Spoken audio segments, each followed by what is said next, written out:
Assalamualaikum warahmatullahi wabarakatuh. Perkenalkan, nama aku Amalia Khairunisa Alhamda. Di sini saya akan mendatangkan narasumber dari lulusan UIN Syekh Jamil Jambe Bukit Tinggi, yaitu Bu Aulia Maharani SPD. Mungkin lebih lanjutnya kita memperkenalkan lebih dalamnya kepada Ibu sendiri. Halo, perkenalkan nama saya Aulia Muharani SPD dari lulusan Bimbingan Konseling UIN Syekh Jamil Jambe Bukit Tinggi, dan sekarang umur saya 23 tahun dan mengajar di salah satu sekolah sebagai guru PK. Baiklah, karena sekarang masih edisi Lebaran Idul Adha, jadi kita mohon maaf lahir batin dulu guys. Maaf batin Ibu. Nah, karena enggak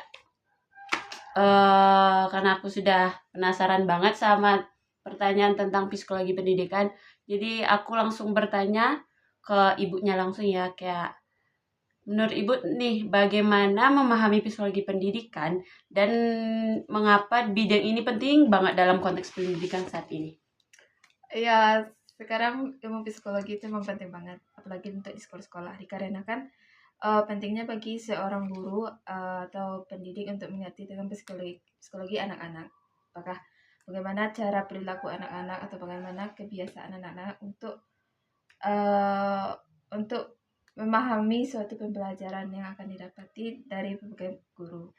Jadi pentingnya itu dan juga ini untuk digunakan sebagai desain pembelajaran bagi kami guru-guru untuk mendata apakah anak ini sanggup untuk pelajaran ini, apakah anak ini memakai metode yang berbeda-beda untuk mendapatkan suatu ilmu atau enggak.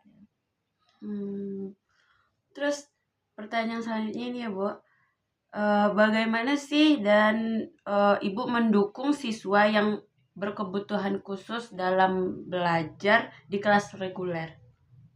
Oh, untuk anak berkebutuhan khusus seharusnya nih ya menurut saya itu harus dibedakan dengan siswa yang memiliki kemampuan yang normal, yaitu mahasiswa reguler, dikarenakan anak berkebutuhan khusus ini memerlukan hal-hal khusus yang mana para guru harus uh, dapat memenuhi agar proses pembelajaran dapat terjadi.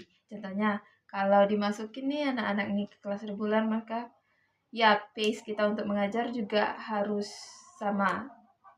Dan untuk anak berkebutuhan khusus itu mungkin akan susah ya kan, karena mungkin dalam proses penyerapan pembelajarannya berbeda-beda setiap anak. Jadi kita harus mengklasifikasi apakah anak ini dapat dimasukkan ke satu kelompok lainnya. Jadi ya begitu, harus dimasukkan Ke sesuai sekolah yang khusus. kelas-kelasnya. Iya, atau ada juga kelas inklusi atau apapun itu. Hmm.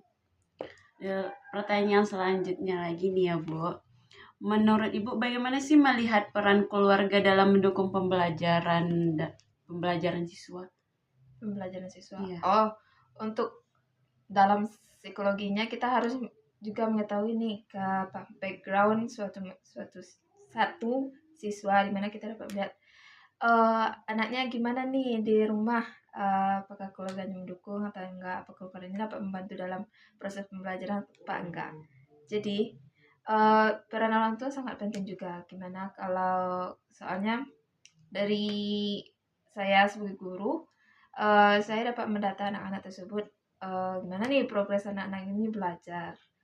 Terus saya akan melaporkan kepada setiap orang tuanya, dikarenakan apabila anak ini membutuhkan perilaku khusus kayak pembelajaran lebih khususnya lagi, atau ya kalau sekarang itu apa namanya, butuh pembelajaran tambahan nih di luar sekolah agar penyerapan belajarnya uh, dapat dioptimalkan. Jadi peran orang tuanya sangat penting nih di sini. Apakah anaknya dapat ditindaklanjuti cara pembelajarannya, atau ditukar metode pembelajarannya, atau ditukar dengan apa namanya, atau ditambah dengan pembelajaran dari luar sekolah, atau ya agar mereka tidak ketinggalan kan dari yang anak-anak yang lainnya.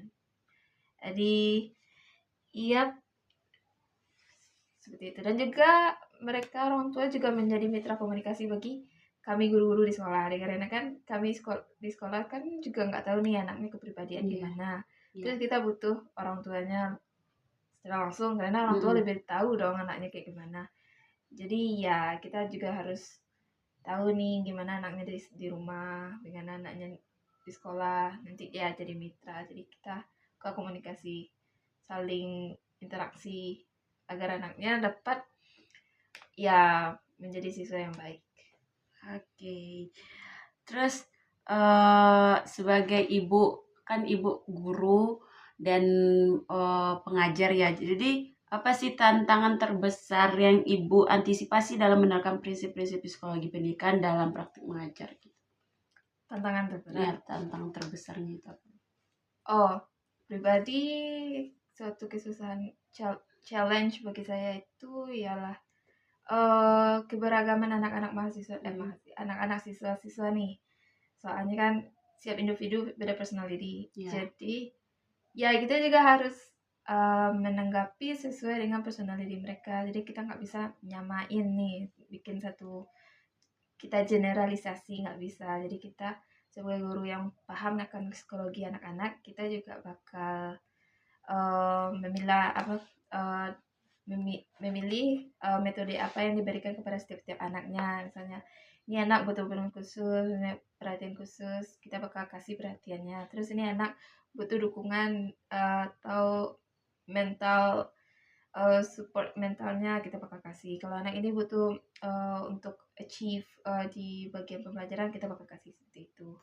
Terus juga keterbatasan yang lainnya itu waktu ya, soalnya kan ini bimbingan konseling ini kan nggak jadi wajib di sekolah. Padahal ini suatu fundamental yang penting nih di sekolah-sekolah, dikarenakan tanpa bimbingan konseling dan tanpa psikologi anak ini, kita nggak tahu nih mental anak-anak sekarang kayak gimana. Apalagi kan anak-anak sekarang kan butuh perhatian banget, mental health-nya juga harus diperhatiin. Jadi keterbatasan waktu dan pertemuan dengan anak-anak juga menjadi hal yang sangat challenging bagi saya sebagai guru BK. Nah, Ibu, ada satu pertanyaan lagi, itu tentang motivasi. Nah, ini mungkin pertanyaan yang sangat dibutuhkan semua orang ya, apalagi Ibu seorang guru BK. Terus bagaimana caranya Ibu mengidentifikasi dan merespon kurangnya motivasi pada siswa yang kayak ya kurang motivasi aja gitu ya, dalam jadi pembelajaran gitu. Dalam pembelajaran.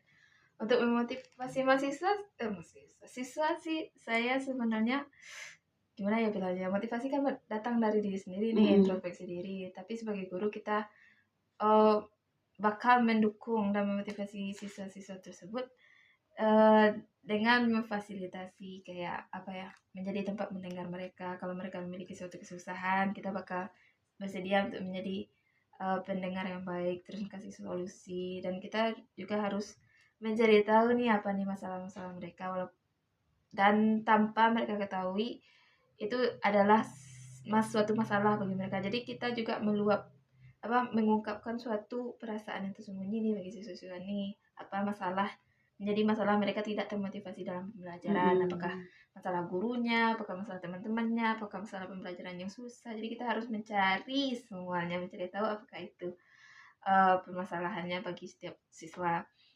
Jadi kayaknya kalau motivasi, ya kami sebagai guru BK selalu memotivasi nih anak-anak untuk belajar lebih giatnya. Terus dan juga kalau setiap ada masalah, kami sebagai guru BK bakal menjadi pendengar yang baik. Jadi kayak nggak tersembunyi, sehingga pembelajaran bagi siswa itu optimal. Terus mereka lebih giat belajar tanpa harus memikirkan masalah-masalah tersebut, karena mereka punya kita nih sebagai pendengar. Jadi ya mereka merasa nggak sendirian gitu aja. Ya seperti itu. Makasih Ibu atas waktu luangnya untuk mengenai pembicaraan kita tentang psikologi pendidikan. Nah, bagi teman-teman, semoga dari video aku tersebut dapat kita simpulkan bahwa psikologi pendidikan itu penting banget di era sekarang ini.